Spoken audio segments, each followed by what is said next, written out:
예, 수험생 여러분, 자, 이어서 보도록 하겠습니다. 우리 기초인문서 426페이지에 일단 표시입니다. 426페이지 양도소득세 과세대상에 어떤 것을 양도했을 때 양도소득세가 부과될 것인지 여기부터 한번 봅니다.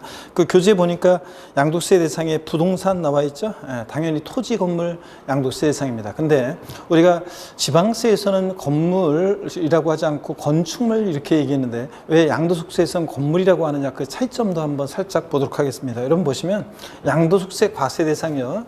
자, 어떤 게 있냐면 양도소득세 과세 대상은 먼저 과세 대상 토지, 건물 당연히 대상입니다. 토지하고 건물. 근데 토지하고 건물이 대상인데 우리가 지방세에서는 건축물이라고 했어요.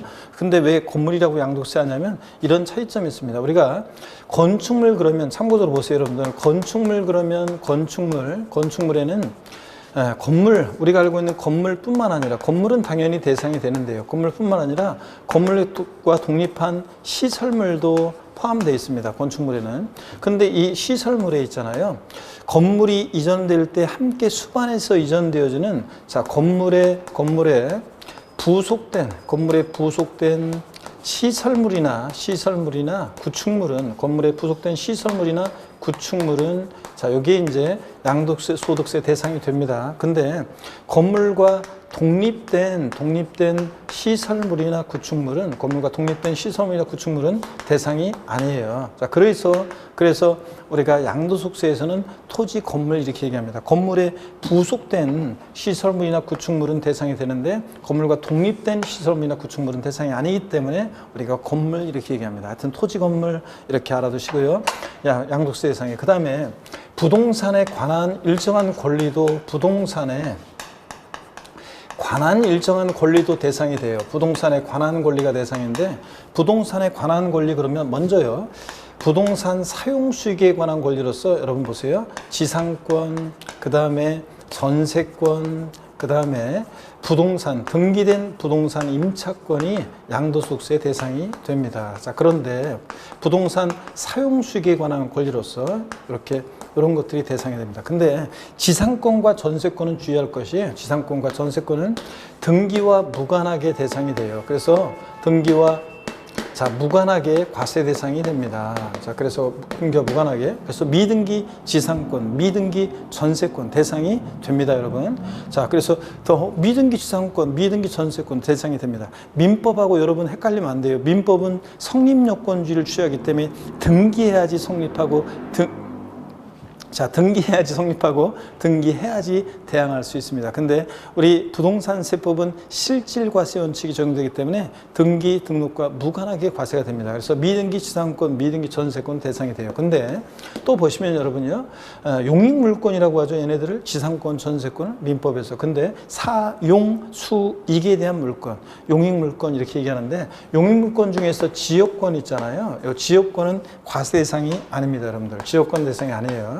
그래서 시험에 또 몇 번 나왔습니다. 하여튼 대상인 거 아닌 거 고르라고 할 때 지역권은 대상이 아닙니다. 근데 지상권, 전세권은 등기와 무관하게 대상이 되고요. 근데 이 부동산 임차권은 여러분 보세요. 이 부동산 임차권은 채권이기 때문에 얘네들은 물권인데 지상권, 전세권은 부동산 임차권은 채권이기 때문에 얘는 반드시 등기된 것만 대상이지 미등기 부동산 임차권은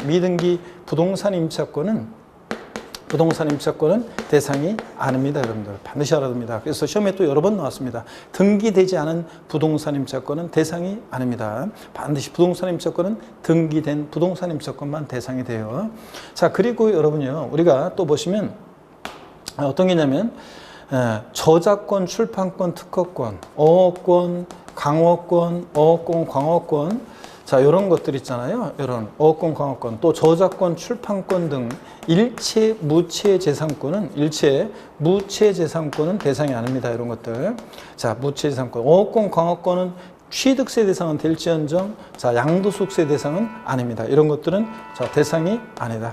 자, 그래서 어업권, 광어권, 저작권, 출판권, 특허권 등 일체 무체 재산권은 양도세 대상이 아닙니다, 여러분들. 그 다음에 또 보시면 여러분요. 점포임차권이라고 있습니다. 점포임차권. 요건 이제 흔히 이게 법률적인 용어는 아니고 한번 들어보세요. 점포임차권 이런 것은 대상이 아닌데요. 점포임차권 그러면 어떤 게 있냐면 이런 거예요. 권리금 받고 상가 임차인이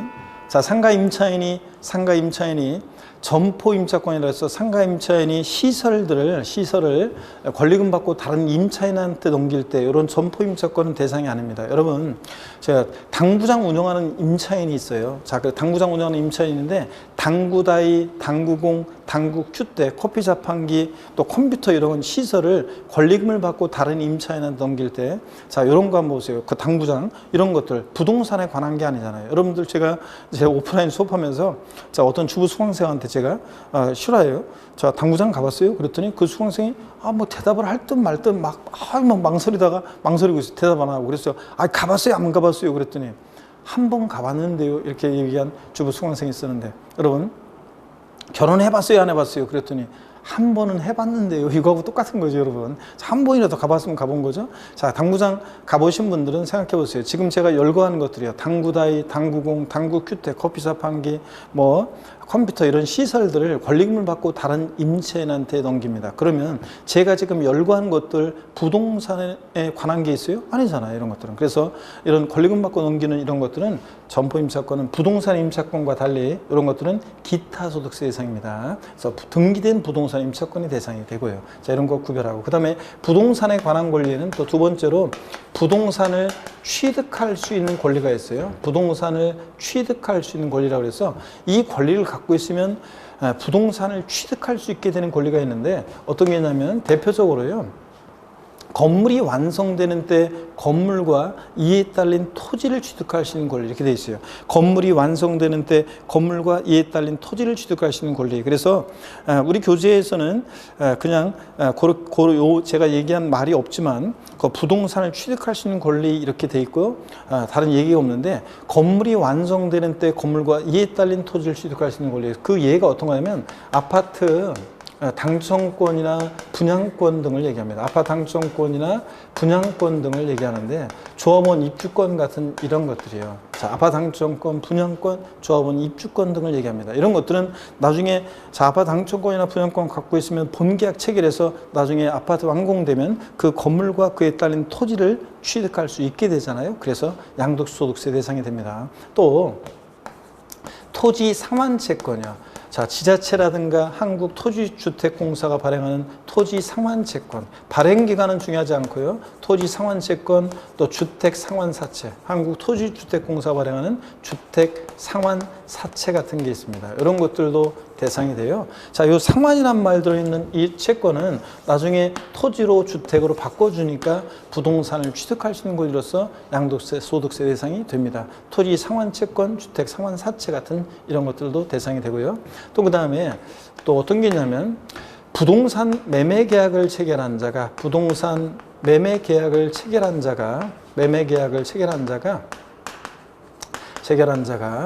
계약금만 지급한 상태에서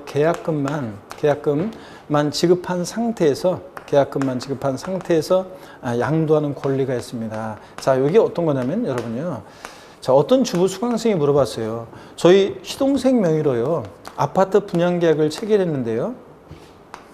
계약금을 치를 때는 자, 시동생 명의로 아파트 분양 계약을 체결했어요. 아직 잔금 치르기 전이거든요. 잔금 치르기 전인데, 취득 시기 도래하기 전, 잔금 치르기 전인데 이것을 애들 아빠 명의를 바꾸려고 그래요. 어떤 세금이 문제될 수 있나요? 갑은요, 부동산을 취득할 수 있는 권리를 양도했다고 봅니다. 무슨 얘기냐면, 우리가 부동산 매매 계약 체결할 때 여러분 계약금을 지급합니다. 계약금을 왜 치러요? 계약금을 치른 자가 치르지 않은 자보다 우선적으로 그 계약을 완성시킬 수 있는 지위, 권리를 갖게 되니까 계약금을 치르는 거잖아요. 그죠, 여러분들? 예. 그래서 계약금 치른 자가 치르지 않은 자보다 우선적으로 그 계약을 완성시켜서 결국 그 부동산을 취득할 수 있게 되잖아요. 그러면 잔금 치르기 전에 명의가 바뀐다는 것은 부동산을 취득할 수 있는 그 권리를 양도했다고 봐서 양도소득세가 부과돼요. 참고적으로 이때 양도소득세는 어떻게 계산하냐면요. 취득가격은 여태까지 들어간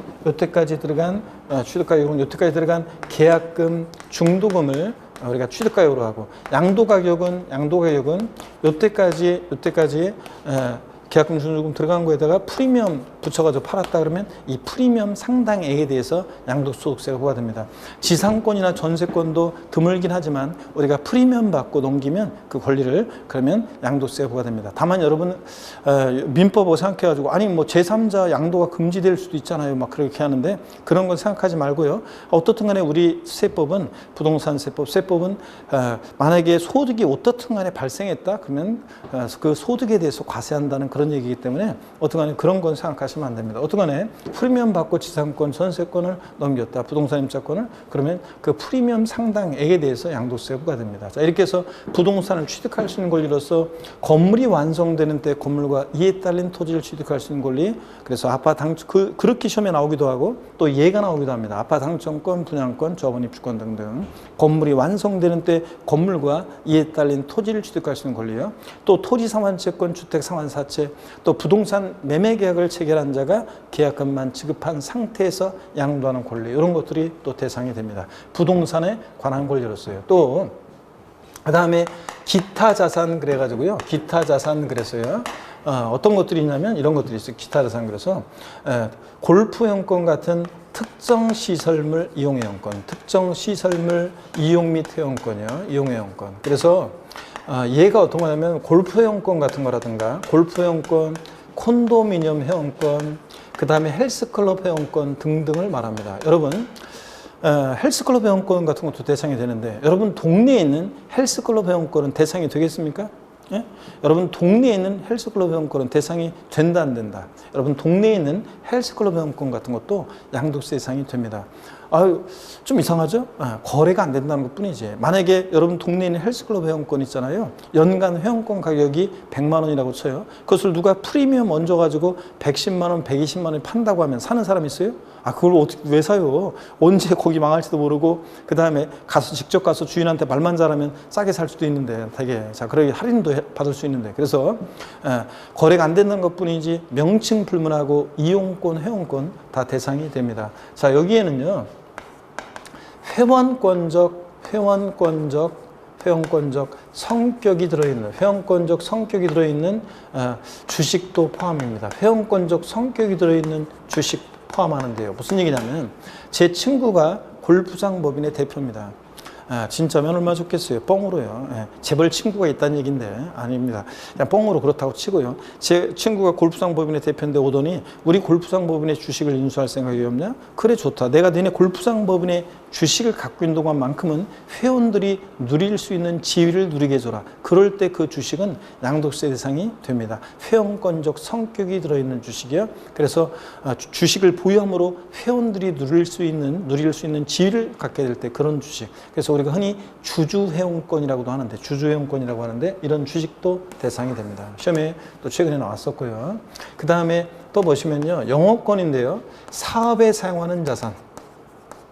사업에 사용하는 자산과 함께 양도될 때 영업권은 대상이 됩니다.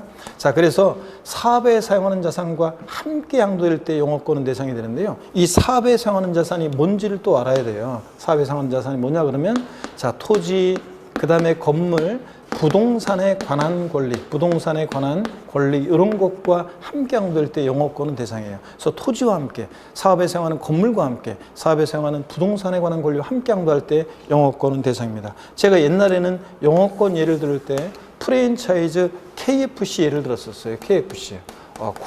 저는 딱 보는 순간 옛날에 있잖아요. 처음에 저는 이걸 보면서 코리안 프라이드 치킨, 한국 기업인 줄 알았어요. 알고 봤더니 나중에 무슨 이상한 할아버지도 있고 다국적 기업이더라고요. 그래서 지금은 코리안 치킨, 하여튼 프랜차이즈가 있다고 쳐요. 근데 만약에 강남점이 있습니다. 강남 지역에서 영업할 수 있는 영업권만 양도하면 기타 소득세 대상이에요. 그래서 사업에 사용하는 자산과 함께 양도해야지, 사업에 사용하는 자산과 요것과 분리되어 영업권만 양도하면, 분리되어 영업권만 양도한다. 영업권만 단독 양도한다. 그러면 이것은 영업권만 양도하면 이것은 기타 소득세 대상입니다. 이거 사업에서 하는 자산과 함께 양도한 영업권이 양도소득이지, 이게 양도소득이지, 사업에서 하는 자산과 분리되어 양도되면 이것은 기타 소득세 대상입니다. 기타 소득세. 그래서 기타 소득세 대상이고 양도소득세 대상이 아니에요. 시험에 여러 번 나왔습니다. 반드시 영업권은 사업에서 하는 자산과 함께 양도해야지, 사업에서 하는 자산과 분리되어 양도되는 영업권만 양도하면 이것은 기타 소득세 대상이라는 걸 꼭 여러분들이 아셔야 됩니다. 그래서 반드시 사업에서 하는 자산과 함께, 토지, 사업에 사용하는 건물, 사업에 사용하는 부동산에 관한 권리 함께 양도할 때 영업권만이 양도세 대상이라는 걸 꼭 여러분들이 아셔야 되겠습니다. 자, 그 다음에 특정한 주식 두 가지가 있어요. 특정한 주식 두 가지가 있는데요. 특정한 주식 두 가지가, 기타 자산에 특정한 주식, 특정 법인의 주식, 그래서 두 가지가 있습니다. 특정 법인의 주식 두 가지가 있는데, 이것은 뭐 요건이 있는데요. 뭐 50, 3년 내 50, 그 다음에 80% 단한주 뭐 이러면서 나중에 외울 건데요. 그 요건을 바꿔서 시험에 나온 적이 한 번도 없고 또 뭐 나오지도 않을 거고요. 그래서 그냥 일정한 요건을 갖춘 주식은 양도세 대상이 된다, 양도소득세 대상이 된다만 아시면 되는데, 특수업종을 영위하는 어떤 업종이냐면 스키장, 골프장, 휴양 콘도 같은 것을 영위하는 부동산 과다 보유 법인의 주식인데요. 부동산 과다 보유 법인의 주식인데, 요건이 있어요. 지금 모르셔도 됩니다. 부동산 과다 보유 법인의 주식도 일정한 것은 대상이 되는 게 있다. 자, 그냥 특정한 주식. 기타 자산에 그래서 중요한 것은 특정 시설물 이용회원권, 자, 골프회원권 같은 회원권적 성격이 들인 주식도 포함해서 대상이 된다. 영업권은 반드시 사업에 사용하는 자산과 함께 양도할 때 영업권만 대상이다. 사업에 사용하는 자산과 분리되어 양도되는 영업권은 대상이 아니고요. 또 특정한 법인 주식 두 가지가 있다. 이 정도 아시면 되고, 그 다음에 기타 자산에 새롭게 추가된 게 2020년도에 추가된 게요. 이주권이라는 게 있습니다. 이주권. 여러분 보세요. 이주권이라는 것은 우리가 그린벨트 있죠? 개발 제한 구역 내에서 공익 사업이 진행될 때 그 건물을 옮겨 지을 수 있는 권리를 말합니다. 이주권. 요 이주권이 대상이 되는데, 다만 이주권은 이 부동산과 함께, 잠깐만요. 이주권은 반드시 부동산과 함께 양도해야지, 부동산과 함께 양도될 때, 함께 양도되는 부동산과 함께 양도되는 영업권이, 부동산과 함께 양도하는 요 영업권이, 요게 이제 양도세 대상이 되는 거, 이주권이요. 부동산과 함께 양도하는 이주권이 대상이 되는 거지. 요게 대상이지. 제가 길어서 말로 할게요. 다만 이주권 가액만 별도로 평가해서 따로, 이주권 가액만 별도로 평가해서 구분 신고한다. 이주권만 별도로 가액만 구분 신고, 따로 구분 신고할 때 이주권은 대상이 아닙니다. 이것은 대상이 아니에요. 자, 그리고 반드시 부동산과 함께 양도할 때 이주권만이 과세 대상이 된다는 거. 여기 2020년도 새로 추가된 건데 시험에 아직 안 나왔으니까 꼭 알아둡니다. 부동산과 함께 양도할 때 이주권은 대상이 된다. 근데 따로 이주권 가액만 별도로 평가해서 구분 신고할 때는 대상이 아니라는 걸 꼭 여러분들이 아셔야 되겠습니다. 자, 이런 것들. 그 다음에 이제 주식 또는 출자 지분이 있는데요. 자, 이쪽에 한번 또 설명을 드려보겠습니다. 주식 출자 지분이 있는데, 자, 한번 봅니다. 주식 출자 지분이 있어요. 양도세 대상에 주식 또는 출자 지분이 있습니다. 자, 그래서 주식 또는 출자 지분도 양도소득세 대상이 되는데, 한번 봅니다. 주식 또는 출자 지분인데, 주식 출자 지분. 그래서 비상장, 주권 비상장 법인 주식은, 주권 비상장 법인 주식은 무조건 대상이 됩니다. 주권 비상장 법인 주식은 대상이 돼요. 자, 근데 주권 비상장 법인 주식 대상이 되는데, 요거는 근데 주권 상장 법인의 주식은, 주권 상장 법인 주식은 원칙적으로 대상이 아닙니다. 여러분들이 주식 거래할 때 양도소득세 안 내잖아요. 원칙 대상이 아닙니다. 대상이 아닌데 예외적으로만 이것이 과세 대상이 되는데요. 어떤 경우냐? 대주주가 양도하거나 또는 증권시장을 통하지 않고 장외 거래할 때만 대상이 돼요. 나중에 여러분들 기본서는 한번 자세히 볼 겁니다. 증권시장을 통하지 않고 장외거래요. 여러분들은 소액주주죠. 증권시장을 통해서 거래하죠. 그러니까 주권 상장법인 주식 양도세 대상이 아닌 거예요. 자, 주권 상장법인 주식은 예외적으로 대주가 양도하거나 또는이에요. 또는 대주가 양도하거나 또는 장외 거래할 때만 대상이 된다. 둘 중에 하나만 해당돼도 자 대상이 되고요. 이런 정도. 그 다음에 또 여러분 보면 파생상품도 양도소득세 대상이 돼요. 파생상품도 양도소득세 대상이 되는데 금융상품이에요. 금융상품. 자세한 거 알 필요 없어요. 금융상품, 일정한 파생상품도 대상이 된다. 이 제목만 하시면 돼요. 그리고 신탁수익권이라는 것이 신탁수익권이라는 것이 이게 이제 추가가 됐어요. 이번 2021년도부터는 이제 신탁 수익권이 양도소득세 대상으로 추가가 되는데 신탁법에 의해서 신탁을 해요. 그러면 그 신탁 재산에서 발생할 수 있는 수익을 얻을 수 있는 그 권리를 수익에 대한 그 권리를 다른 사람한테 양도합니다. 신탁 재산에서 그 발생할 수 있는 그 수익에 대한 그 권리를 다른 사람한테 넘길 때 그 신탁 수익권이라고 하는데 이것도 양도소득세 대상이 됩니다. 자, 근데 다만 신탁 수익권이요. 신탁을 했는데 그 재산에 대한 지배 통제권까지, 지배 통제할 수 있는 권리까지 만약에 넘겼다 그러면 그 신탁 재산 자체를 양도한 것으로 봅니다. 나중에 여기는 지금 우리 입문서에는 반영이 안 돼 있어요. 왜냐하면 이게 이 12월 달에 2020년 12월 달에 갑자기 추가된 거라 이게 이제 반영은 안 돼 있습니다. 어떻거나 기본서 나오면 나중에 제가 또 설명을 드리겠습니다. 신탁 수익권도 양도소득세 대상이 된다. 자, 추가가 됐다는 거. 이런 정도 여러분이 오늘 보시면 되겠습니다. 이렇게 해서 양도세 대상을 다 말씀을 드렸고요. 신탁 수익권까지 말씀을 드렸습니다. 자, 그러면 됐고 여러분들 특별히 이거 이제 이주권 같은 것도 아까 기타 자산에서 토지 건물과 함께 양도하는 이주권은 대상인데 단 이주권 가액을 별도로 평가하여 신고하는 경우는 제외한다. 대상이 아니다. 이런 것들 밑줄 그어놓고 다 설명을 자세히 제가 드렸습니다. 이렇게 해서 양도세 대상을 다 봤고요. 427페이지에 기타 자산에서 특정한 법인 주식 요건이 나오는데 이런 거 중요하지 않습니다. 이제 참고적으로 보시면 되고요. 자, 그 다음에 앞으로 다시 가셔가지고 양도소득세에서 양도가 뭔지요? 422페이지 양도의 개념이 나오고 있습니다. 양도소득세에서 양도란 뭐냐? 이 내용을 제가 한번 정리를 해드리겠습니다. 여러분, 누가 여러분한테 양도소득세 양도가 뭐냐 물어보면 양도세 양도는 한마디로 이런 겁니다. 자, 여러분 보세요. 누가 여러분한테 양도소득세 양도가 뭐냐 그러면 한마디로 양도소득세 양도는 자 봅니다. 한마디로 이렇게 대답하시면 돼요. 사실상 유상 이전이다. 이렇게 대답하시면 됩니다. 누가 여러분한테 양도소득세 양도가 뭐냐 물어보면 한마디로 뭐라고 대답하신다? 사실상 유상 이전이다. 그래서 이 말은 사실상 이전만 하면 돼요. 실질과세원칙상 등기 등록과 무관하게 과세가 됩니다. 등기 등록과 무관하게 과세가 된다. 등기 등록과 무관하게 과세가 됩니다. 양도세 양도는 사실상 이전만 하면 돼요. 실질과세원칙상 민법 등 관계법령에 따른 등기 등록을 과세의 조건으로 한다. X.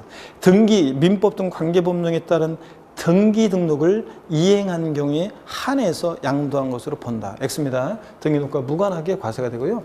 또 사실상 이전해야지 형식적인 이전은 양도가 아닙니다. 자, 형식적 이전은 양도가 아닌데 그 대표적인 예는 어떤 거냐면요. 형식적 이전의 대표적인 예는 양도 담보 목적으로 이전하는 거예요. 여러분들이 민법에서 나중에 이제 민법에서 양도 담보가 뭔지, 매도 담보가 뭔지 배우게 될 건데요. 양도 담보 목적으로 이전하는 것은 이것은 양도가 아닙니다, 여러분. 자, 양도담보가 뭐냐? 제가 학교 다닐 때 양도담보는요, 재봉틀 판례로 공부했어요. 1960년대, 70년대 어떤 어머니가 재봉틀을 굴려서 한 집안의 가게를 꾸려나가고 있어요. 그런데 돈이 필요해가지고 급히 필요해서 이 재봉틀을 담보로 채권자로부터 돈을 빌려요. 근데 이 어머니가 여전히 재봉틀을 굴려서 바느질해서 수익이 발생하면 자기가 가져요. 사용하고 수익이 발생하면 자기가 갖습니다. 자, 근데 변제액에 대해서 돈을 못 갚으면 이 재봉틀 네 마음대로 알아서 해라. 이게 양도담보입니다. 자, 보세요. 우리가 갑이라는 사람이 어떤 자산을 담보로 을로부터 금전을 대여받습니다. 돈을 빌려요. 그러면 대여금 채권에 대한 얜 채무자고 그 다음에 채권자가 있습니다. 자, 그랬을 때 양도담보계약이라는 게 이런 거예요. 이 자산에 대해서 갑이 행사하고 있는 소유권 내용을 한번 보면, 이건 민법적인 얘기니까 참고 들어보세요. 민법에서 배우잖아요. 소유권이라는 하나의 권리는요, 사용할 수 있는 사용 권한, 수익할 수 있는 수익 권한, 처분할 수 있는 처분 권한, 권능, 이렇게 세 개의 권능 권한으로 돼 있다고 우리가 배워요. 자, 양도담보계약은 보세요. 여전히 사용수익은 채무자가 가져요. 채무자가 여전히 사용수익해요. 그런데 변제가 돼서 돈을 못 갚으면 네 마음대로 알아서 해. 처분권은 채권자에게로 이전해요. 그러니까 이 양도담보 목적으로의 이 이전은요, 사실상 이전이 아니에요. 여전히 채무자가 사용수익하잖아요. 그러니까 이 양도담보 목적으로 이전은 양도에 해당하지 않습니다, 여러분. 근데 변제기가 돼서 돈을 갚으면요, 나중에 이제 깊은 내용인데, 돈을 갚으면 처분권 관념적으로 채권자로 갔던 거 다시 소유권이 복귀합니다. 이때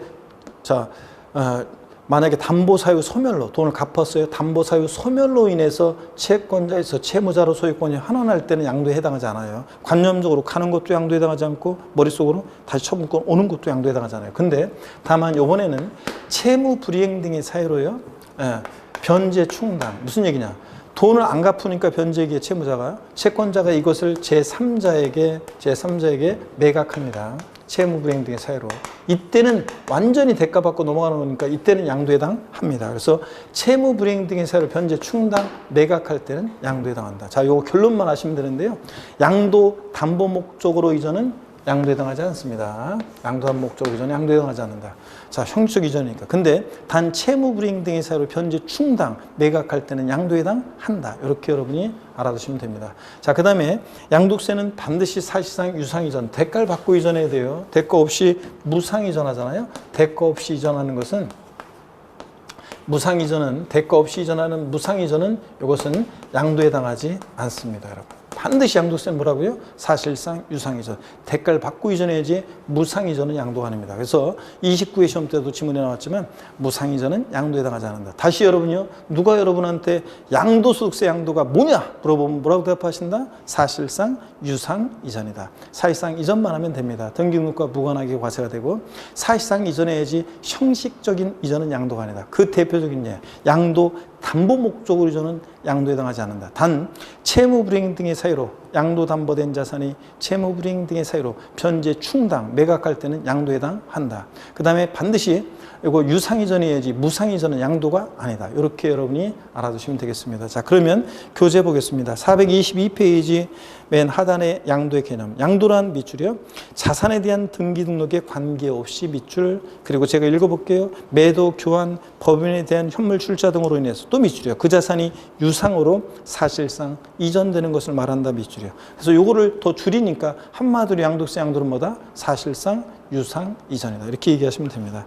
자, 그래서 423페이지 유상 이전이 된 경우, 민법상의 양도의 개념은 재산의 이전적 승계 가운데 의사에 기한 것을 가리키며 유상 무상을 불문한다. 그러나 세법에서는 무상 이전의 경우 상속세나 증여세 과세이기 때문에 소득세법에서는 자산의 이전 가운데 유상 이전만을 가리킨다. 그냥 읽어보시면 돼요.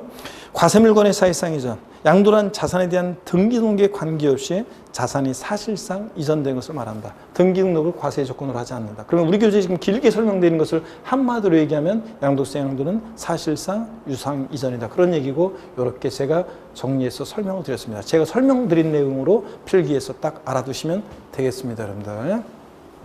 자, 그러면 제가 양도소득세 특징 말씀드렸고, 양도세 양도가 뭔지, 또 양도소득세 과세 대상을 말씀을 드렸고요. 423페이지부터 양도소득세 양도로 보는 유형과 보지 않는 유형이 나와요. 이걸 섞어놓고 이제 물어보는 건데, 제가 이 자세한 것은 우리가 어차피 다음에 보셔야 되겠습니다. 기초인문 과정에서는 일단 보지 않습니다. 자, 어디로 가시냐면 427페이지 3장 양도 및 취득 시기도 시험 문제 틈틈이 나오는 거라 2, 3년에 한 번씩 나온다고 그랬죠. 그래서 이것도 의미가 있는 건데, 지금 격가지어가지고 용어 설명 생략하겠습니다. 보유기간 판정 때문에 중요하다. 그런 취지만 말씀을 드렸고요. 429페이지 우리 챕터 4 비과세, 어느 경우에 양도소득이 비과세되느냐, 비과세 소득의 종류가 쭉 나오고 있어요. 자, 그런데 오늘은 여러분들이 제목만 한번 볼게요. 1번, 파산 선고에 의한 처분으로 발생한 소득은 비과세입니다. 그래서 채무자가 채무 변제 불능 상태에 빠져요. 그럼 법원에서 얘한테 파산 선고를 내려요. 그러면 파산 선고를 받은 채무자의 남아있는 재산은 파산재단에 속하게 되고, 파산재단에 속한 채무자의 재산이 처분이 됐을 때 누구한테 양도세 내라고 할 거예요? 얘는 빈 털털이라고 법원에서 인정했는데, 그러니까 파산 선고에 의한 처분으로 발생한 소득은 비과세한다. 제목만 아시면 돼요. 또 법령이 정하는 2번, 일정한 농지 교환, 맞바꾸거나 분합, 나누거나 합치거나 일정한 농지 교환 또는 분합으로 인한 소득을 비과세하는데요. 자세한 요건은 나중에 우리가 배우도록 합니다. 또 3번, 1세대 1주택 및 그 부수토지 양도로 인한 소득을 비과세합니다. 자, 그래서 이것이 이제 중요한 건데, 맛배기로 한번 볼게요. 429페이지. 양도소득세가 비과세되는 1세대 1주택이란 1세대요. 거주자 및 그 배우자, 그들과 동일한 주소 곳에서 생계를 같이 하는 가족 전원 1세대요. 흔히 주민등록표상으로 이제 판단을 하는데, 동일한 1세대원, 동일한 주민등록표상에 있으면 1세대원으로 원칙적으로 봅니다. 그래서 1세대가 동그라미 1번. 두 번째 요건, 양도일 현재 국내에 1주택을 보유하고 있는 경우 밑줄이요, 동그라미 2번이요. 자, 양도일 현재 1주택을 국내, 우리나라에 1주택을 보여야 돼. 해외에 있는 주택은 주택수 계산에 포함 안 해요. 우리나라 국내 1주택을 보유하고 있는 경우에. 자, 그 다음에 고가주택 제외. 그런데 용어 설명 하나 드릴게요, 여러분들. 고가주택이라는 게 있습니다. 여러분 보세요. 고가주택이라는 거 용어 설명을 좀 한번 드릴게요. 우리가 고가주택. 자, 고가주택 그러면요. 고가주택이라는 것은 먼저 실지 거래가액이요. 합계액이 실거래가로 실지 양도한 가액이 9억 원을 초과하는 주택입니다. 9억 원을 초과하는 주택인데 31회 시험에서 고가주택과 관련한 독립한 문제가 나왔어요. 제가 올해 고가주택에 대한 개정 내용도 있고 그래서 좀 주의하라고 제가 강조를 드렸었는데, 고가주택 시험에서는 아주 쉽게 나왔습니다. 자, 기준시가 9억 초과하는 주택이라고 바꿔서 나왔습니다. 양도소득세에서 고가주택이라는 것은 1세대 1주택 비과세 배제되는 고가주택, 양도소득세에서 고가주택은 실거래가로 9억 초과하는 주택이에요. 실지 판가격. 그런 거지. 기준시가 9억 초과하는 주택으로 바꿔서 나왔습니다. 자, 고가주택에 해당되면 1세대 1주택 비과세 요건을 갖췄어도 1세대 1주택 비과세를 배제합니다. 안 해줘요. 자, 고가주택 그러면 1세대 1주택 비과세가 배제된다는 거. 그래서 여기 1세대 1주택 비과세에서 고가주택 제외라고 나와 있는 거예요. 고가주택은 비과세를 배제합니다. 기준시가가 아니라 실거래가로 9억 초과주택이라는 거. 자, 그 다음에 세 번째 요건, 해당 주택의 두 번째 줄 끝에 해당 주택의 보유연이 2년 이상인 것 밑줄이고 동그라미 3번입니다. 다만 2017년 8월 3일 이라고 나오는데, 하여튼 조정 대상 지역 091 이후에, 조정상 지역 091 이후에, 자, 조정상 지역으로 091 이후에 취득한 주택은 보유기간 중에 2년 거주까지 해야 합니다. 밑줄 짝이요. 그래서 조정 대상 지역이 아닌 지역은 1세대가 양도일 현재 국내 1주택을 2년 보유만 하면 비과세고, 조정 대상 지역 내에서 조정상 지역 091 이후에 취득한 주택은, 조정상 지역 091 이전 아니면 상관없어요. 조정상 지역 091 이후에 취득한 주택은 2년 거주를 해야지만, 보유기간 중에 2년 거주까지 해야지 비과세입니다. 됐습니다. 그리고 이제 한 가지가 더 있는데 여러분들이 지금은 신경 쓰지 않으셔도 되겠습니다. 자, 어디로 가냐면 435페이지 4번입니다. 4번. 자, 1세대 우리 양도소득세 비과세는 지금 세 가지를 봤어요. 파산 선고에 의한 처분으로 발생한 소득 비과세, 일정한 농지 교환 또는 분합으로 발생한 소득 비과세, 또 1세대 1주택 및 부수토지, 주택뿐만 아니라 일정 면적까지 주택, 부수토지 양도에 의한 소득 비과세, 고가주택 제외고, 그 다음에 네 번째입니다. 비과세 소득 네 번째 435페이지 4번에 지적재소에 관한 특별법에 따른 경계 확정으로 지적공급상 면적이 쫙 밑줄입니다. 이거 제목, 감소돼서 지급받은 조정금은 비과세합니다. 여러분, 우리나라요, 지적도라는 것이 되게, 지적도라는 것이 일제시대 때 측량을 바탕으로 지적도가 만들어지고 그러다 보니까 부정확한 부분이 많습니다. 요즘은 인공위성으로 촬영하는 시대이기 때문에 그래서 또 종이로 되어 있는 것을 디지털화하는 작업 필요성 때문에 요즘 디지털화 되어 있어요. 디지털화하는 작업을 하면서 다시 이제 이렇게 측량을 다시 하게 되면 종전보다 면적이 줄어들기도 하고 늘어나기도 하겠죠. 자, 그것에 대한 얘기입니다. 그래서 지적 제조에 관한 특별법의 규정에 따라서 경계 확정으로 종전보다 면적이 자 보세요. 면적이 줄어드는 사람이 있습니다. 그러면 면적이 종전보다 줄어들면요. 다시 측량을 했더니 현재 상황을 갖다가 현상을 아무 보상도 없이 그냥 국가에서 다시 측량한 다음에 이 사람한테 주고 여기서 주고 막 이렇게 할 수 없잖아요. 그러니까 종전보다 지적공사상 면적이 줄어든 사람한테는 조정금을 줘요. 지급합니다. 그러면 이 주는 주체도 공적 기관이고 또 이건 장부상으로만 공부상으로만 면적이 늘어났다 줄었다 하는 거기 때문에 실제하고는 상관없이 그렇기 때문에 요거 양도소득세를 비과세합니다. 다시요. 지적재소에 관한 특별법 규정에 따라 경계 확정으로 면적이 감소돼서 지급받은 조정금은 요거 비과세합니다. 늘어났을 때 어떻게 하느냐? 그건 나중에 배웁니다. 자, 그래서 면적이 감소돼서 지급받은 조정금은 비과세한다. 이렇게 보시고요. 그 다음에 챕터 5 계산 구조입니다. 자, 이 계산 구조가 어려운 거고 여기에 많은 중요한 논점들이 있고 양도소득세가 어렵다 그러면 여기가 어려운 거라고 그랬잖아요. 이 계산 구조 자세한 것은 우리가 나중에 이제 배우게 될 거고요. 오늘은 여러분들이 이 계산 구조에서 여러분들이 그 흐름을 어떻게 양도세가 계산되는지 흐름만 한번 살짝 맛배기로 좀 보여드릴게요, 여러분들. 자, 그리고 납세 절차를 보겠습니다. 여러분 여기 보세요. 양도소득세 계산은 어떻게 하냐면 이렇게 해요. 양도소득세 계산 구조, 계산 과정에서 계산 구조 어떻게 계산되느냐? 계산 구조를 보시면 이렇게 합니다. 먼저요, 양도가액. 이번에 파는 양도가액에서요, 파는 가액에서 필요경비라는 것을 빼요. 필요경비. 그래서 필요경비라는 것은 취득가액, 옛날에 샀던 매입한 가격, 옛날에 샀던 매입가액에다가 또 그 다음에 취득세 같은 세금, 취득하면서 납부한 조세라든가 공과금 뭐 등등 이런 것들 취득한 가격에다가 또 여기 기타 필요경비라는 게 있어요. 기타 필요경비라는 취득가액 등 기타 필요경비라는 것을 빼가지고 우리가 아이고 여기 빗자가 빠졌네요. 자, 취득가액 등 기타 필요경비, 필요경비를 빼가지고 양도가액에서 이번에 파는 가격에서 뭘 구하냐면 양도 차익을 구합니다. 여러분 양도소득세는 양도소득에 부과하는데 정확히 얘기하면 양도 차익에 부과하는 세금이에요. 양도 차익에. 자, 이 구해진 양도 차익에서 장기 보유 특별 공제액이라는 걸 공제해요. 장기 보유 특별 공제액이라는 것을 공제합니다. 그래서 장기 보유 특별 공제액이라는 것을 공제해 가지고 뭘 구하냐면 양도소득금액이라는 걸 구합니다. 여러분 보세요. 양도소득금액이라는 것을 구하기 위해서 양도 차익에서 공제되는 게 장기 보유 특별 공제입니다. 자, 어떻든 간에 양도 차익, 양도세는 양도 차익이 부과합니다. 1억에 샀는데 1억 원에 팔았다? 양도 차익 빵? 그럼 양도소득세는 과세될 게 없겠죠?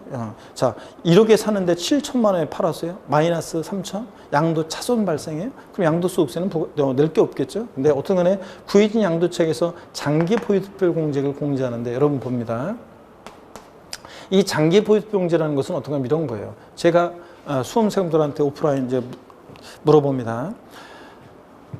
그 국가적 입장에서 한번 생각해 보세요.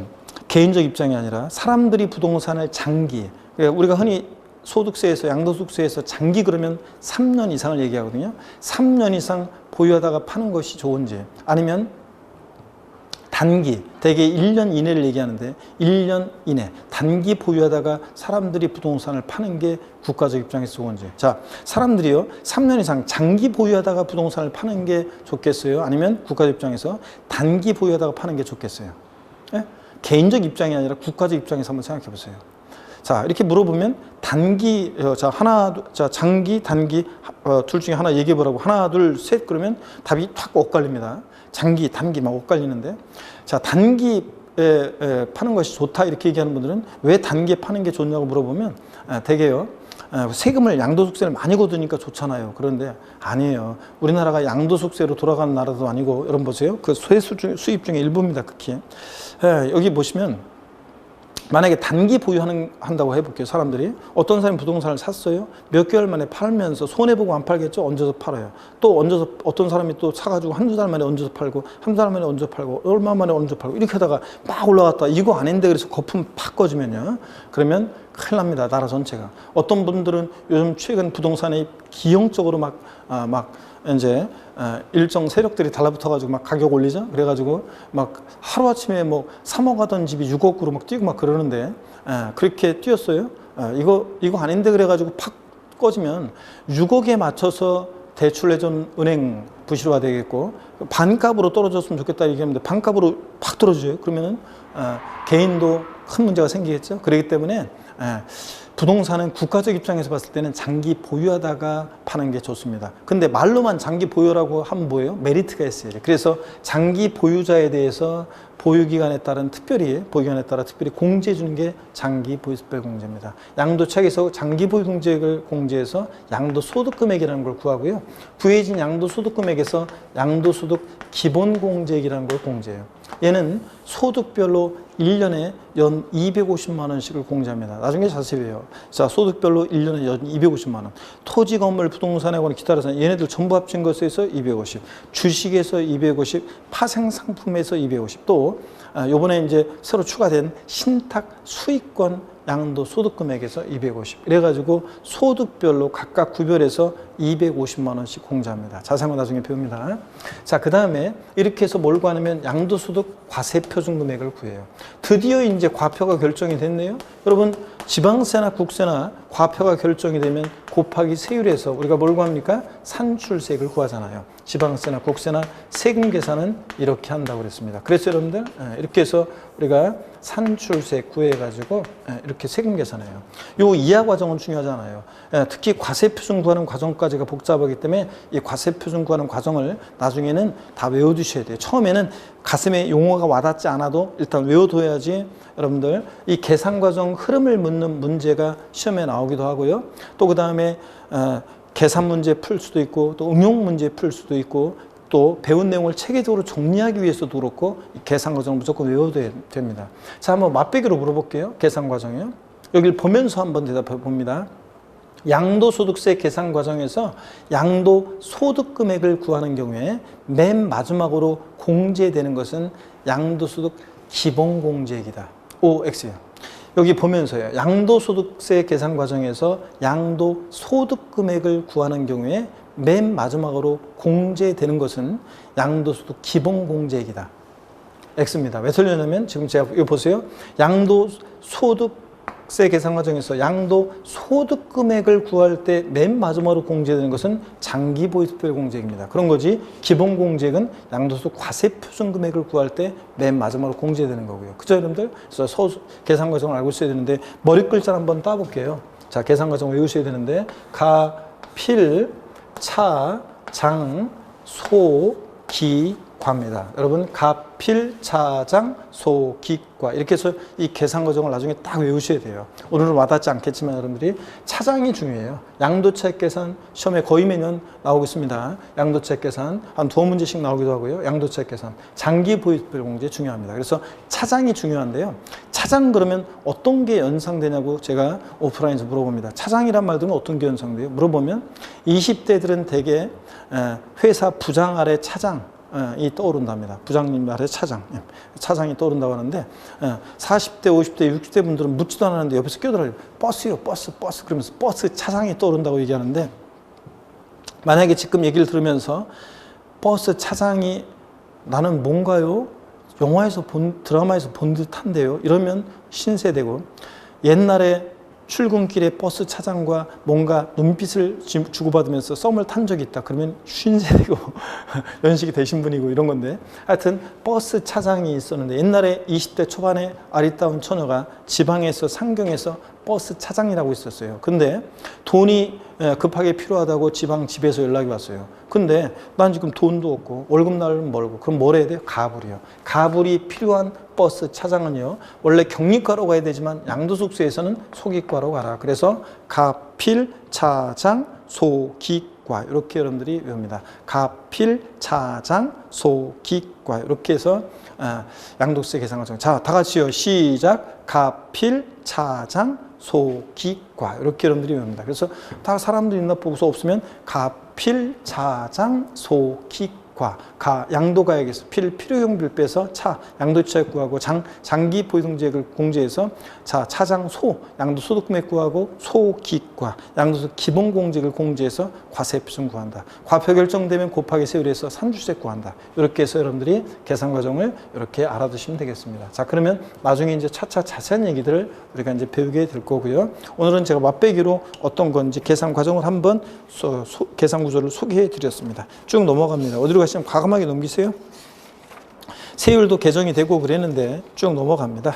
넘어가서 어디로 가시냐면 442페이지 자 챕터 7 부가징수입니다. 442페이지 부가징수 여기를 좀 펴놓습니다, 여러분. 자, 그리고 고개를 드시고 계신 곳에서 목운동합니다. 마지막으로 중요한 내용을 제가 강의하려고 하는데요. 자, 목운동 한번 하시고 반대로 돌리시고 허리도 여러분 계신 곳에서 좌로 우로 돌립니다. 예. 아이고. 자, 기계도 화끈하게 제끼시고 계신 곳에서. 예. 자, 어깨도 돌리시고요. 자, 봅니다. 여러분, 이제 마지막 테마를 남겨놓고 있는데요. 자, 양도소득세 부가징수 이제 중요합니다. 마지막 테마를 남겨놓고 있는데, 여러분 또 학원에서 뵀던 분들은 또 우리가 비대면으로 하게 돼서 연말까지 내년이나 새해가 돼야지 이제 기본서 강의를 통해서 2021년도 새해가 돼야지 여러분들을 뵐 수 있을 것 같고요. 그것도 이제 좀 완화가 돼야 되는데 코로나 팬데믹. 자, 어떻든 간에 그래서 여러분 못 뵙고 그래서 마지막 또 기초면 과정을 마치면서 여러분 또 외롭게 또 이제 저 집에서 또 이제 혼자 또 공부하시고 이렇게 하다 보면 뭐가 어떻게 되고 있는 건지 또 그렇습니다. 그래서 답답하고 또 외로울 수도 있고 그런데 공부하는 수험생은 1년 동안 외로움과 함께 버텨야 됩니다, 여러분. 그래서 공부하는 수험생은 외롭게 설움을 꾹꾹 참아가면서 공부를 하셔야 됩니다. 아무도 내 공부를 대신해 줄 수도 없는 거고 공부는 나 혼자 내가 해결해야 되는 거고요. 내가 몸이 아프거나 내가 잘 안 되고 막 그럴 때 답답한 마음을 아무도 몰라줍니다. 그래서 여러분 서럽고 그럴 때가 있는데 자, 여러분 그래서 시 한 편 여러분 읊어드리도록 하겠습니다. 그 수선화에게라는 정호승 시인의 시입니다. 수선화에게라는 정호승 시인의 시인데요. 한번 들어봅니다. 울지 마라. 외로우니까 사람이다. 살아간다는 것은 외로움을 견디는 일이다. 공연이 오지 않는 전화를 기다리지 마라. 눈이 오면 눈길을 걷고 비가 오면 빗길을 걸어가라. 갈대숲에서 가슴 검은 도요새도 너를 보고 있다. 가끔은 하느님도 외로워서 눈물을 흘리신다. 새들이 나뭇가지에 앉아있는 것도 외로움 때문이고 네가 물가에 앉아있는 것도 외로움 때문이다. 산 그림자도 외로워서 하루에 한 번씩 마을로 내려온다. 여러분, 자, 울지 마라. 외로우니까 사람이다. 그렇습니다, 여러분. 특히 공부하는 수험생은 그렇다는 거예요, 여러분. 자, 외로움을 견디시면서 묵묵히 가야 하는 1년입니다. 자, 여러분요, 442페이지 보니까 우리가 챕터 7 부가징수 중요합니다. 뭐 당연히 별표에서 얘기하고 중요한 건데, 자, 설명을 드립니다. 여러분, 양도소득세는 우리 같은 납세 의무자가 세금을 계산해서 계산된 세금을 과세유치에게 신고하고 납부하는 그런 세금입니다. 그런데 신고 납부하는데 예정신고 납부라는 것과 확정신고 납부라는 게 있어요. 그 둘의 관계는 어떤 관계냐, 이것도 한번 보고요. 자, 먼저 예정신고 기한이 나옵니다. 거기 보시면 양도소득세 대상 자산을 양도한 고유자는 양도소득 과세표준을 다음의 기간 내에 납세지관할 세무서에게 신고해야 하며, 여기 밑줄입니다. 양도 차익이 없거나 결손금이 양도 차손이 발생한 경우에도 신고는 하여야 한다 밑줄이요. 자, 여러분, 양도 차익이 없어요. 양도가액에서 필요경비, 가필차, 필요경비 뺐더니 양도 차익 0이에요. 또는 마이너스예요. 이런 경우에도 반드시 예정신고 하여야 합니다. 양도 차익이 없거나 양도 차손인 때는 예정신고 하지 아니한다, 할 필요 없다, 생략할 수 있다. 다 틀립니다. 시험에 여러 번 나왔습니다. 양도 차익이 없거나 양도 차손인 때도 예정신고는 하여야 한다는 거 꼭 알아둡니다. 단 파생상품이라는 것은 예정신고 의무가 없어요. 그래서 제외한다. 자, 그 표 반드시 알아둡니다. 자, 토지, 건물, 부동산에 관한 걸 기타라서는 일반적인 자산은 양도했을 때 일반적인 경우 예정신고 기한은요, 거기 밑줄입니다. 양도일이 속하는 달의 말일로부터 2개월입니다. 요거 양도일로부터 2개월이 아니에요. 양도일이 속하는 달의 말일로부터 2개월이고 또 양도일이 속하는 분기의 말일로부터 2개월로 바꾼 적도 있는데 분기 아니에요. 양도일이 속하는 달의 말일로부터 2개월입니다. 그러면 본인 생일날 부동산을 양도하신 것으로 해가지고 또 한번 해보세요. 자, 만약에 여러분이 제가 여기 오프라인에 수강생들이 있으면 생일이 언제예요? 이렇게 해서 물어볼 건데 없으니까 제 생일로 얘기하겠습니다. 1월 25일 날 부동산을 양도했습니다. 1월 25일 날 부동산을 양도했어요. 예정신고 기한이 언제냐 그러면 예정신고 기한이 언제냐면 자 언제입니까? 양도일로부터 2개월이 아니에요. 양도일이 속하는 달의 말일로부터예요. 분기의 말일도 아니에요. 양도일이 속하는 달의 말일부터 2개월입니다. 자 그러니까 언제예요? 네, 3월 31일을 예정신고 기한으로 합니다, 여러분. 그래서 본인 생일날 부동산을 양도한 것으로 하셔가지고 예정신고 기한 다 한번 해보세요, 여러분들. 양도일이 속하는 달의 말일로부터 2개월 꼭 알아둡니다. 이렇게 막 바꿔요. 그 다음에 부담부증여라는 것은 3개월인데 이건 아직 안 배웠으니까 신경 쓰지 마시고요. 그 다음에 토지거래 허가구역 내 거래도 민법에서 토지거래 허가구역 내 거래를 배우고 오시면 토지거래 허가구역 내 토지를 취득했을 때와 양도소득세, 취득세 신고기한, 양도세 예정신고기한을 다 설명드리겠습니다. 주식 출자 지분은 빈번한 거래가 이루어지기 때문에 양도일이 속하는 거기 분기라고 되어 있는데요. 분기를 고칩니다. 뭐라고 고치냐면 반기로요. 분기였다가 이게 1년을 4, 4분기 분기였다가 반기로 바뀌었습니다. 그래서 거기 주식에서 분기라고 되어 있잖아요. 이걸 지웁니다. 지우고 뭐라고 써냐면 반기요. 반기. 상반기, 하반기, 반기. 자, 상반기, 하반기, 반기의 말일로부터 2개월이에요. 그러면 여러분 보세요. 반기 말일로부터 2개월이면 예를 들어서 1월 25일 날 주식을 팔았습니다. 자, 그러면 상반기 말일은 언제예요? 6월 30일. 자, 그 상반기 말일 6월 30일 그때부터 2개월이니까 8월 31일이 예정신고 기한이 됩니다.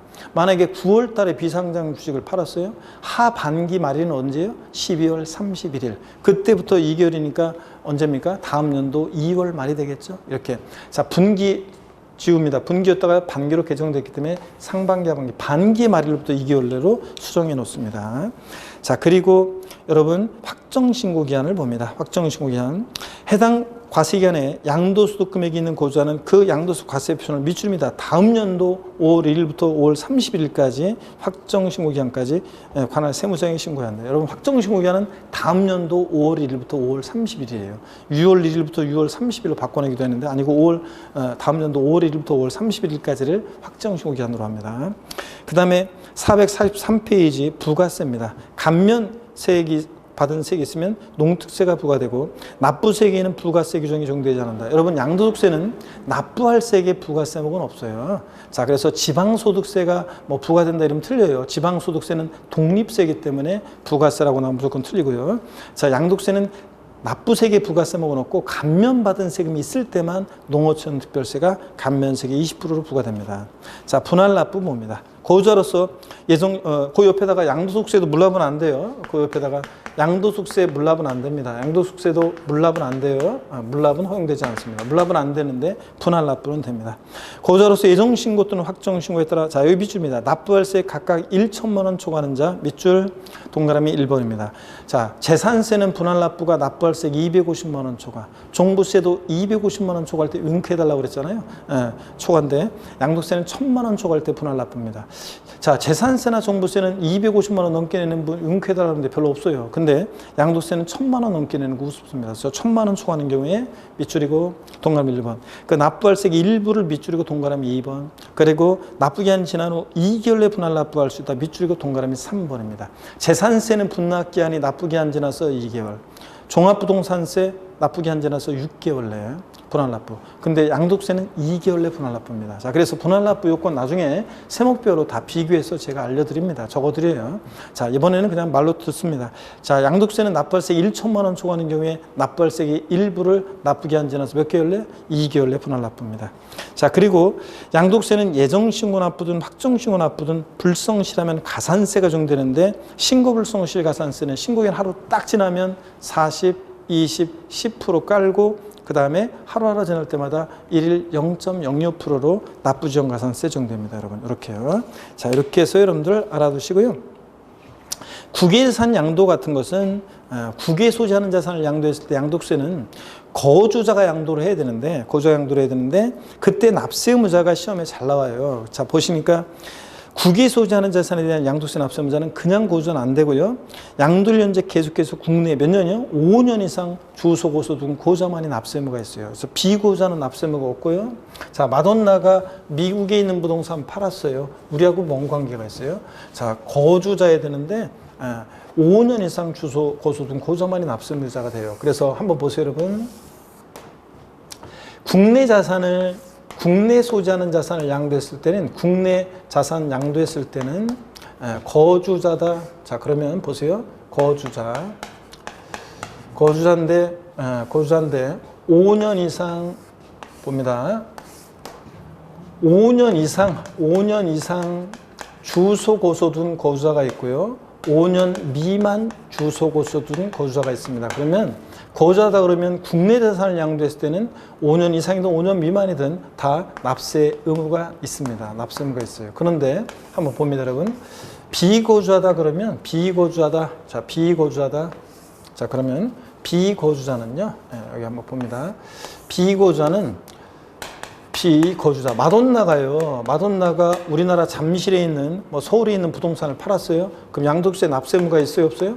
납세 의무 있습니다. 세금은 내고 가야죠. 국내 자산을 양도했을 때는 비거주자도 납세 의무가 있어요. 자, 그런데 거주자, 비거주자 다 납세 의무가 있습니다. 근데 국외에 소지하는 자산을 양도했을 때는 자, 비거주자 마돈나는 당연히 미국에 있는 캘리포니아주에 있는 부동산을 마돈나가 팔았어요. 우리 국세청하고 뭔 관계가 있어요? 비거주자는 납세 의무 없습니다. 국외자산은 거주해야 되는데 그냥 거주자 안 됩니다. 그래서 국외에 소지하는 자산을 양도했을 때 5년 미만 주소 고소 둔 거주자는 납세 의무가 없어요. 거주자여도 반드시 몇 년 이상이요? 5년 이상 주소 고소 둔 거주자만이 국외자산에 대한 양도소득세 납세 의무가 있게 됩니다. 그래서 요거를 좀 주의하시면 돼요. 3년으로 바꿔서 시험에 몇 번 나왔습니다. 5년 이상 주소 고소 둔 거주자만이 국외자산에 대한 양도세 납세 의무자가 된다. 비거주자는 당연히 납세 의무 없고 5년 미만 주소 고소 둔 자는 납세 의무 없습니다. 요 표만 딱 알아두시면 돼요. 자, 그 다음에 나머지 내용들은 지금 신경 쓰지 마세요. 국외자산에 대한 것 자세히 나중에 배웁니다. 자, 그 다음에 444페이지 미등기 양도상과 관련한 것도 지금은 아직은 안 배운 개념들이 많이 나와서 신경 쓰지 마세요. 미등기 양도하면 여러 가지 불이익을 줍니다. 자기 명의로 취득에 관한 등기자산고 팔아? 그럼 여러 가지 불이익을 줘요. 최고 세율 70% 세율이 적용되고 장기보유등재, 기본세 이런 거 다 배제하고 여러 가지 불이익을 줍니다. 그런 것에 관한 얘기인데요. 참고적으로 보시면 되겠습니다. 자, 여러분 그래서 444페이지 미등기 양도자산 의 나와 있고요. 자기 명의로 취득에 관한 등기자산고 파는 거고 미등기 양도의 불이익상 비과세 감면 다 배제돼요. 비과세도 안 해주고 감면도 배제되고 또 장기보유 등재라는 거 기본공제라는 거 다 배제해요. 안 해줘요. 또 세율도 최고 세율 가장 높은 70% 세율이 정됩니다. 이런 정도만 여러분이 아시면 돼요. 필요경비 예상공제는 아직 안 배웠기 때문에 4번은 신경 쓰지 마시고요. 자, 그래서 미등기 양도하더라도 필요경비는 공제받을 수 있다. 이 정도만 아시면 되겠습니다. 자, 이렇게 해서 여러분들 우리가 다 봤습니다. 양도세에 관해서 오늘 양도세 특징, 그 다음에 과세 대상인 것과 아닌 것 자세히 설명드렸어요, 제가. 그래서 이주권에 대한 거라든가 신탁 수익권 새로 추가된 것도 말씀을 드렸고요. 과세 대상인 거 아닌 거 반드시 알고 있어야 되고, 그 다음에 양도세 양도가 뭐냐. 양도의 유형은 소개되지 않았지만 양도세 양도는 사실상 유상 이전이다 소개해드렸고, 계산 과정 갑필, 차장, 소, 기과 이렇게 계산하는 과정 요시라고 소개해드렸습니다. 아직 와닿지 않아도. 그 다음에 양도세 예정신고납부와 확정신고납부 기한 반드시 여러분들이 이런 것들은 알고 계셔야 되겠습니다. 자, 이렇게 해서 제가 이 정도 설명을 드렸습니다. 이 정도 여러분들이 입문 과정에서 좀 이해 안 되는 것들이 있더라도 너무 고민하지 말고 그냥 그걸 굳이 알라고 하지 말고 넘어가시면 됩니다. 그러면 이렇게 한번 익혀뒀다가 다음에 이걸 바탕으로 해서 기본 수강할 때 차근차근 이제 배워나갑니다. 그러면 여러분들이 더 잘 이제 그때는 또 이해가 한번 봤던 것들은 반가운 마음에 이해가 되고 그렇게 합니다. 여러분 하여튼 이렇게 해서 우리가 기초인문 과정은 이렇게 용어를 익히면서 제가 마치도록 하겠습니다. 여러분, 다음 이제 기본소 과정에서 여러분 뵙게 될 건데요.